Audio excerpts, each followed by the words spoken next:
free to kill, so he did. The probation service failings that cost a young woman her life. Zara Alina was murdered just days after Jordan McSweeney was released from jail. He failed to meet his probation officers. He was a high-risk offender but wasn't treated as such. Today, the chilling warning from the probation watchdog that it could happen again, and an accusation from Zara's family. Zara's life was taken, and probation have blood on their hands. Also this lunchtime, free to come to this country and kill again, a convicted murderer who sought asylum here. Menopause leave rejected. The government says helping women could discriminate against some men.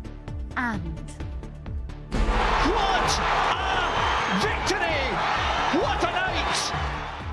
a fairy tale in Darvel, the small team that's pulled off one of the greatest shock wins in Scottish football history.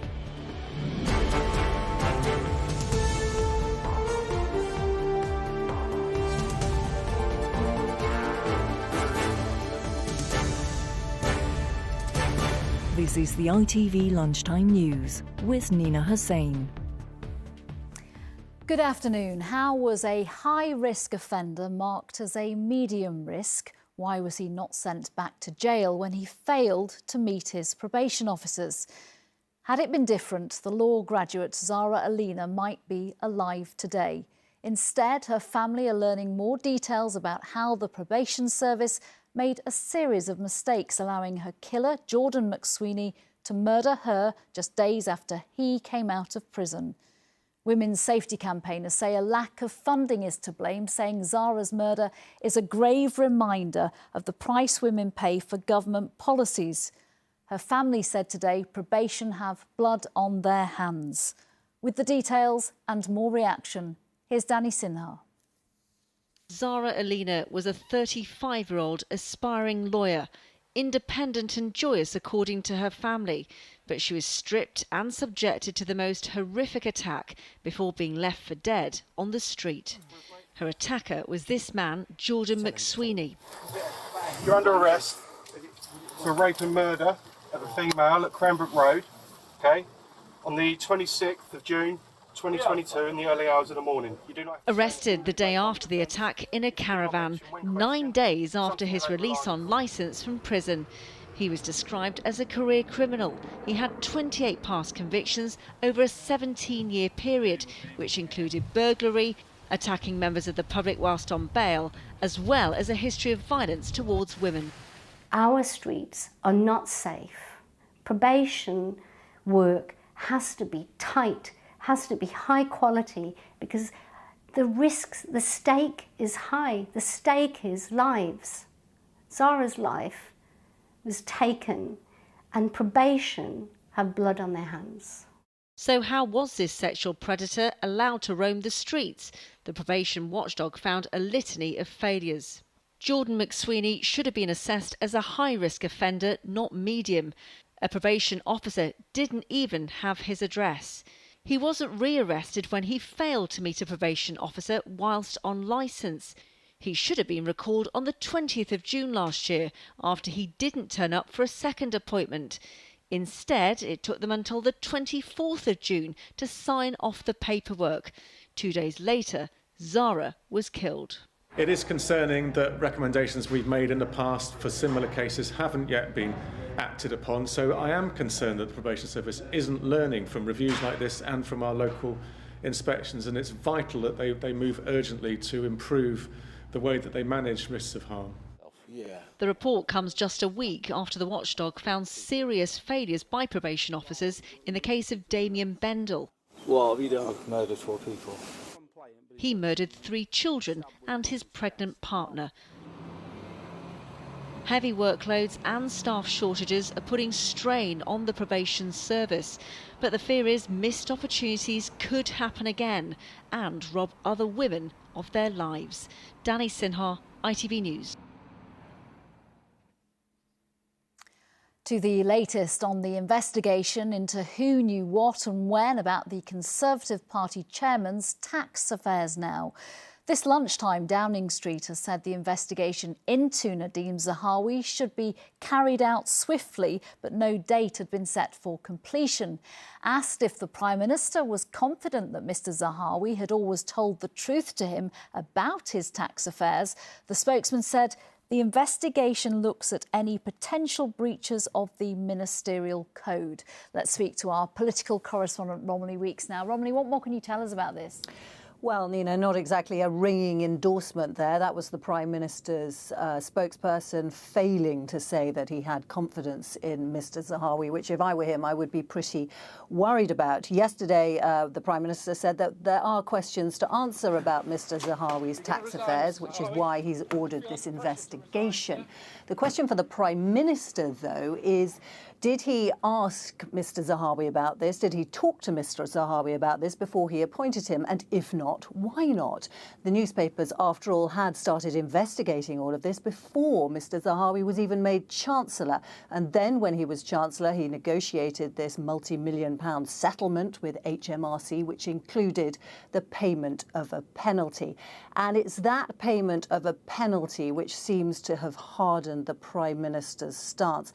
It's also hardened the stance of some Tory backbenchers who think that the Prime Minister should be taking a tougher line over all of this, which is another thing that should worry Mr Zahawi, who insists he has done nothing wrong. It's also not the only problem that the Prime Minister himself is facing. Yeah, there are problems surrounding another chair, this time the chairman of the BBC, Richard Sharp, although it's a question that mainly concerns Mr Sunak's predecessor, Boris Johnson. Mr Sharp is accused of failing to disclose in this application process for the BBC that he had been involved in helping to secure a loan for Boris Johnson. Today he said he's not going to stand down and is comfortable he was appointed on merit, but it is all pretty uncomfortable for the BBC, and it does underline for Mr Sunak that as much as he might want to distance himself from the previous administration, there are a lot of difficult loose ends still hanging around. Romilly Weeks, thank you very much. There are questions this lunchtime about Britain's asylum checks after an asylum seeker who stabbed a young man to death in Bournemouth and had previously committed crimes abroad came to be given shelter here. Lawagine Abdul Ramzia was on the run for 2 murders in Serbia, and he also had a drugs conviction in Italy. But he arrived in Britain posing as a child and went on to kill here. And yesterday he was convicted of the murder of 21-year-old Thomas Roberts last year. Our political correspondent Carl Dinnan has our report. This is the moment Lawagine Abdul Rahimzai was arrested for murder. Inquiries have established that you have been responsible and therefore you're arrested on suspicion of murder. I've got to caution you do not have to say anything, but it may harm your defence if you do not mention when questioned something later on in court. He was convicted yesterday. The question now is why was he ever allowed into the country in the first place? Abdul Rahimzai had gone out in Bournemouth on the 11th of March 2020. In the early hours of the following morning, he fatally stabbed 21-year-old Thomas Roberts during a dispute over a scooter. Ministers say they are tightening up the immigration system. We do need to have new immigration laws. The Prime Minister announced before Christmas we are going to be legislating very shortly to toughen up our stance on illegal immigration. The Home Secretary is working on the legislation as we speak to make it a lot more difficult, in fact impossible, for people to come here illegally and stay here. But Abdul Rahimzai, a convicted criminal posing as a child, should not have been allowed in anyway. In 2017, he was convicted of drug offences in Italy. A year later, he killed 2 fellow Afghans in Serbia and went on the run. In 2019, he applied for asylum in Norway but was refused. Yet a month later, he arrived in Dorset by ferry. A year after that, he was convicted in absentia of the Serbian murders. Yet no one here seemed to know anything about it. We have lost connectivity with vital Europol data that would have exposed his track record. That's not a judgment on the Brexit, but if you're going to leave that security and criminal database, then you need to have something to replace it or reconnect with it, because these details would have been flagged up. As well as hiding his violent past, Abdul Rahimzai claimed he was just 14 when he arrived here. He's thought to be 5 years older. The Home Office says it's committed to stopping abuse of the immigration system. Carl Dinnan, ITV News, Westminster. A raft of new policies to help menopausal women stay in work have been rejected by the government. The suggestions had come from the Women and Equalities Committee, which warned that the impact of menopause was causing the UK economy to hemorrhage talent. The MPs had called for changes in discrimination laws and called the introduction of menopause leave for those suffering from the most debilitating conditions. Nearly 1 million women have quit their jobs because of their menopausal symptoms. Claire Winter was one of them. I started to get perimenopausal symptoms, which included brain fog. It was also memory loss, lack of sleep, aching joints, lots and lots of different things that started to impact on how I felt about work and how I showed up for work. And I just made a decision that I needed to change what I do. I'm joined now by Penny Lancaster, who's an ambassador for the charity Wellbeing of Women. Welcome again to talk about this subject. What is your reaction to this announcement, this rejection from the government of this this plan to at least trial menopausal leave in the workplace? So that's the sad thing, isn't it? It was about having a trial just to see how it would work out. So, it wasn't implementing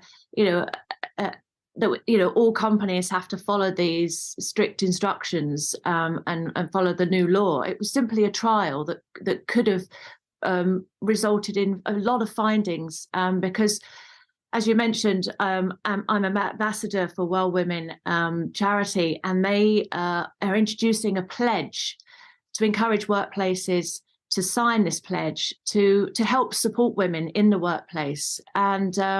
And this trial could have worked side by side in finding out and talking to women about so many of the symptoms. And of course, not everyone does suffer. 3 in 4 women do, and some very severely. And it is debilitating and can affect their day-to-day activities. And more importantly, when they're in work, 50-year-olds are the biggest growing sector of the workplace. Can't afford to lose women, with the skills and the experience that they have. It's very sad, but also it seems to me that the government are always saying that they've got, women's health as a priority. What's going to work? Is it going to be helping women in the workplace, giving them time to recover from some of the worst symptoms, or how about fixing it altogether? And April apparently is when HRT are supposed to, according to the government, be given to women as a prepaid one-off payment for a 12-month prescription for HRT, if that's what the women need to help their symptoms. So surely that would be the cure to everything. Penny, I just want to bring in, I'm just being told I've been joined by Caroline Noakes, who you know very well, who's the chair of the Women and Equalities Committee I was talking about a little earlier. Caroline, welcome to you. We've just heard Penny's reaction to what many have called disappointing news that the government has rejected this trial of menopause leave. What is your response to the very specific point that the decision is in part based on this potential of discriminating against some men who suffer from medical conditions in the workplace? Well, we don't say that maternity leave discriminates against men, do we? And it strikes me that that's a real cop-out by the government. We weren't calling for workplace leave to be mandatory. We were saying trial it. The government itself in the civil service is a significant employer of women, and they could have used a pilot scheme to find out what the pitfalls were, whether it was successful or not. And importantly, whether menopause workplace leave could have helped encourage women over 50 suffering from severe symptoms to come back into work, not to quit altogether. Penny, you've heard the words there of Caroline, both of you on the same song sheet from the point of view in terms of the disappointment. What happens now, because both of you have been key in terms of campaigning for changes in the workplace for women of a certain age who do suffer from debilitating symptoms?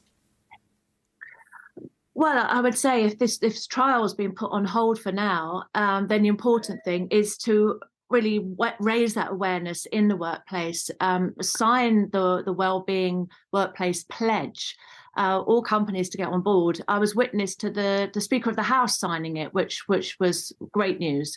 But the government needs to get behind their promises and really roll it out for all women. I mean, in the crisis that we're in right now, where women are deciding to put the heating on or food, you know, I know their priorities for their own needs over their family are probably not at the top of their list. But if we could deal with better education for nurses, doctors, because I was prescribed with antidepressants when really it was HRT I needed. And if you can't take out HRT, then the workplace is really where the help's going to be the most important, supporting women, knowing that if they need a 10, 20-minute break in the day, just to lay down in a quiet place so they can continue being productive rather than reducing their hours and possibly leaving the workplace. Yeah. That's surely a good start. Okay, Penny Lancaster, we know the problems. Let's see if we get some more solutions. Penny Lancaster and Caroline Noakes, thank you very much for joining me this lunchtime. Thank you. Thank you. Next, the sporting victory being described as the biggest shock in the 149-year history of the Scottish Cup. Football fans are marvelling at Darvel after they sensationally and unexpectedly beat Aberdeen, no less, last night. What a result for a juniors side. What a night. Our Scotland correspondent Peter Smith has been in Darvel in East Ayrshire. Well, this is the home of Darvel Football Club, and it is now the home of history in Scottish football. In this tiny town, history was made in that goalmouth last night when Jordan Kilpatrick scored the winning goal for tiny Darvel from the 6th tier of Scottish football, knocking out the mighty Aberdeen from the Scottish Premiership. It's been called the biggest cup upset in history, and I'm joined by Michael Kennedy, manager of Darvel Football Club, the master tactician. How on earth did you do it? A lot of belief. That's obviously a message we've been driving continuously through the club all week, and that was a massive part of our success, and also the togetherness within the group. We felt we had to have any chance of winning. We had to be together. We had to have a lot of belief in what we've built over the last few years, and that was a massive part of it. Did you feel when the full-time whistle blew, did you feel that you had just made history? To be honest with you, I don't think I've even, to this point, even really taken in the achievement we've made. It's been a massive challenge in 24 hours, so I'm sure it'll take a few days for it to set in. And then that Braveheart speech before the game, had you prepared for that? No. When I prepare the speeches, it's the same theme every week in terms of the ethos and the values within the club within the speech. So I just try and build that round sort of day-to-day stuff in terms of how people live their lives and stuff like that. So no, that's just a thing we do on a regular basis. And it played no small part in achieving history last night, Michael. Well done. And on to the next round, Falkirk in the next round. Can you keep going? Of course, we have to have that same belief we had against Montrose, Aberdeen, the rounds of the Cup. We've got real belief that we can hopefully put on a real strong performance against Falkirk. Excellent, thank you very much. Well, this has been called the Marvel in Darvel, and in true Marvel style, it was a night when ordinary men became heroes. Darvel is a football club where the players train 2 nights a week. They've got full-time jobs as plumbers, teachers on building sites, and last night they wrote their name into the history book, and this match programme became a keepsake, a night that will be forever remembered as the biggest cup upset in Scottish football history. Peter Smith reporting. Finally this lunchtime, who could be heading for Oscar glory? Which actors, directors and films? This lunchtime, the nominations for the biggest awards in the film industry are being announced. The ceremony itself, that takes place in March. Our entertainment reporter Rishi Davda's here. Take us through the nominations so far. It's a really exciting afternoon, isn't it? It is. They are going on as we speak. There are a lot of them, so they break them into 2 specific batches. We are still on the first one, being hosted in Los Angeles by British actor Riz Ahmed and American actress Alison Williams. The first category tends to be some of the smaller ones, I think, like the supporting roles or the technical ones, the ones that everyone really wants to know about. Best actor, best director, best film, they tend to come a little bit later on. We are heading in that direction. But there have been not many surprises in terms of the films that have been nominated. We kind of all get a bit of a hint of what's going to be successful when we look at the Golden Globes and we also look at the Critics' Choice Awards. I think we've had Best Supporting Actress come through. Interestingly, Angela Bassett nominated for Wakanda Forever, which is Marvel's first ever acting nomination at the Oscars. They often get the technical ones or the editing. Brendan Gleeson nominated for Banshees of Inisherin. Stunning performance in that. Incredible. Yes, it's kind of an interesting take, starring alongside Colin Farrell, who we expect to also maybe potentially be nominated in the Best Actor actor category. He took home a Golden Globe Award for that. Leslie Patterson, who's from Stirling in Scotland, a former triathlete and also incredible screenplay writer, has been nominated for Best Adapted Screenplay for her work on All Quiet on the Western Front, which will probably be in the forefront of everybody's mind after picking up 14 BAFTA nominations just last week. The film All in German has been lauded by so many in the industry. Just one of the long list we have to keep an eye on as all the categories start to come out. They're coming in as we speak. We also see Best Actor. Unsurprisingly, Austin Butler, nominated for his work on Elvis. He won a Golden Globe Award too. Colin Farrell, as we expected, in Banshees of Inisherin. Brendan Fraser for The Whale, where he plays a morbidly obese professor. That was one I think we saw might come through. A British nomination, Bill Nighy for Living, where he plays a terminally ill civil servant.